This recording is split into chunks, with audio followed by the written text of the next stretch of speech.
Karun, thanks for joining us on speed.com. We are now in October, the month that there is going to be an Indian round of the Formula One World Championship. Can you believe it? No, to be honest. I mean, I never imagined in my lifetime we'd have a Formula One race in India.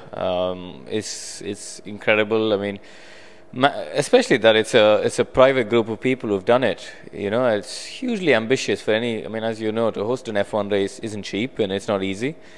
Yeah, I think I'll only fully believe it, I think, on probably the Friday of the race weekend when we see cars roll out the pit lane. Well, I don't want to say there have been any horror stories at all, but we all know and love India and Indians and the way they go about doing things. We saw the Commonwealth Games had a few ups and downs. Yeah. What is the reality of the hiccups we're seeing at the moment? There's a bit of talk about the tax issue. You mentioned the fact that the government isn't full square behind the race at the moment. Yeah, I mean, the tax issue I don't fully understand. And in fact, I've exchanged some emails with some of the other drivers and the GPDA, and we've all sort of been discussing it because but everyone seems to have just read about it on the internet. I asked some of the other drivers, I said, do you actually have a letter saying, you know, certain things? Because then perhaps I could speak to somebody locally and get some advice. And nobody seems to know, so I don't know if it's just internet rumor or what's going on, so I don't fully know about it. As I said before, I mean, there's been a few issues about visas and things like that, but as you know, Peter, we're quite famous with organized chaos. But ultimately, you know, even the Commonwealth Games, don't forget the Commonwealth Games was a government project, and therefore there's a lot of red tapeism and a lot of layers of officials and levels you need to go through. Here, you know, the JP group, Samir Gaur is so hands-on. I was at the circuit on Monday, just last week, and straight after Singapore, I went for a couple of days. And, you know, when I arrived at the site, I went to the circuit site, and I looked around. They told me, you know, I asked for the boss, and they said, oh, he's not in his office. And I sort of looked around for where he was, and he was sitting in the grandstand, overseeing all the building work happening while on his BlackBerry doing his emails. But he's literally physically sat in the grandstand overseeing, you know, the hospitality box has been cleaned, overseeing the wiring being done in Charlie Whiting's office and the painting of the curbs and the white lines that was being done on track. You know, he's fully hands-on as a one-man band in that respect. Yeah, I think in terms of construction, it's tight, but it'll be done on time for sure. Can you try to put into words what it's going to mean for the Indian nation and what the fans think about Formula One? I mean, obviously, it was colonized by the British. Cricket is thriving in India as a result. Yeah. What has been the attitude to Formula One, and what is likely to happen? I think there's a different scenario in India compared to places like Bahrain and Turkey or China, for example, where we went to, where there was no knowledge of F1. You know, when you go to those countries, I remember China last year. We were in a hotel, and there was us at Hispania, there was Red Bull, and there was I think 4 F1 teams there, and we'd stayed there from a Tuesday till Monday. And when I went to check out, the bloke at reception said, "Oh, are you all part of a group?" I mean, we'd been there a week for the Chinese Grand Prix. He's got 4 F1 teams there, hundreds of people, and he had no idea that we were there for a Grand Prix.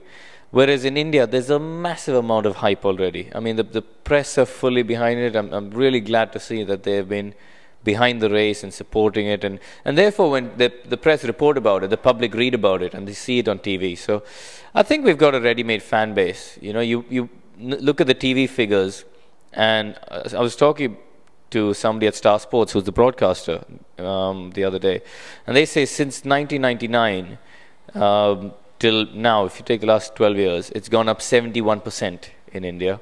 We're up to 25 to 27 million viewers per race, which is a colossal number. I mean, if you think about it, that's the UK, Spain, France, and Germany combined, which is, I know we start with 1.2 billion, so it's not a fair comparison, but it's still a good number. Yeah, but 1.4 billion in China, and only 2 million are watching races in China. So there is a quantum shift for a start. Karun, let's talk a little bit about you and your background. Your dad raced. He loves racing. He's an FIA official now. He's been an integral part of this race, I guess, from the start. Yep. But for a young Indian to be on the threshold of Formula One as you are, with this Grand Prix coming, what a moment for you. It's fantastic to, I mean, I always dreamt of of racing in Formula One. And I guess when you're a kid growing up, or you're a racing driver coming through the ranks, you always have to believe in the dream. So in many ways, I sort of believed in the dream of me being in F1 more than I believed in F1 coming to India. So I think the now, as you said, being on with the possibility of them both meeting is certainly very special. But I take nothing for granted, and as I said, I think I'll only believe it if it happens on the Friday of the race weekend. What was it like for you as a kid with your dad? He raced some nice cars. Yeah. I believe he had an ex-Elio De Angelis Chevron, F2 Chevron, which I actually saw Elio driving, so I know how nice that car was. Yeah, I mean, I think it's funny, in India, family businesses are a big thing, and I suppose this is ours. My grandfather actually sort of founded motorsport in India, I think, in many ways. He founded the ASN, the Federation of Motorsports Clubs of India, which Vijay Mallya is now the chairman, and my dad is the president of. He used to race Jaguar E-types against the Maharajas and the British back in the day, because don't forget, this was straight after independence, and there was still a lot of Brits left over from the era then. And my dad's been racing since the early 70s. He won the Himalayan Rally, I think, in 86 or 85. He raced single-seaters all over India and Sri Lanka. But so yeah, it's sort of a family thing. But it's funny for me. Our family are quite different to typical Indian families. They never pushed us as kids to do a certain thing or be a certain way or behave or say a certain things. We were always left to do what we wanted. My brother, for example, as you know, has no interest in motorsport. He's a cricketer at club level, and does his own thing. But for me, weekends off or any time off school meant going racing or rallying with my dad. That's what I grew up with. When I grew up, the only Indian that I'd ever heard of was Kinney Lal. I've never met him, but he actually came over to Europe and raced. So that had been done before. And of course, Narain Karthikeyan was a little bit ahead of you as well in what he was doing. What was it like for you? How tough was it for you to make the break to Europe? It's extremely tough. I think people sort of underestimate how difficult it is when you're coming from a country where the sport just doesn't exist, or exists in very, very small pockets, and nowhere close to the level that you're trying to operate at in Europe. Again, I was fortunate because my family was in the business. My father knew a lot of people in motorsport in Europe, people like Anthony Hyatt, Boyo at RR now, and Trevor Carlin, Martin Stone, and all these people who were not necessarily in F1 but in a motorsport world, and they were able to sort of guide us along on what was the right path to follow. My dad actually looked after Narain for a little while, and it's funny now that we're all sitting here, sort of 10 years down the road. But I remember back in '98, my dad did the deal for Vijay Mallya to sponsor Narain to race in Formula 3 and restart Carlin Motorsport, because Carlin had shut down, and my dad did the deal to get Vijay to pay Trevor Carlin and to run Narain. And it's funny how 12 years later we're all the same personalities who are still at the forefront of Indian motorsport, because essentially it's Narain, myself, my dad, and Vijay really as the four faces of Indian motorsport today. So it's funny. And Karun, obviously you and Narain taking different paths now to Formula One. He's with Hispania, and I think we'll be racing in India. That's what they say. Tell us a little bit about your situation. Well, at the moment, obviously I raced with Hispania last year, and it came to the point over the winter where it was a question of what do we do? We had a few options in terms of testing or racing, and I didn't really want to get in a situation where we're out every year looking for millions of dollars to drive, in a situation where you're not going forward. So I had a very interesting couple of meetings with Tony Fernandez last year, the first of which he was wearing his pajamas, which was a bit random. But and we talked about things, and we shared a sort of common view of how we want to promote Asia as a region and promote Asian talent, and he does that across the board. You look at MotoGP or cycling or badminton or squash, whatever. Tony's quite into that, and now football as well. So going to Team Lotus, I knew it was a case of taking a step back because not racing full time is hard. It's painful. But I'm hoping it's going to be one step back to go two forward. What is the plan at the moment for the Indian Grand Prix? Well, at this second, as we speak, there's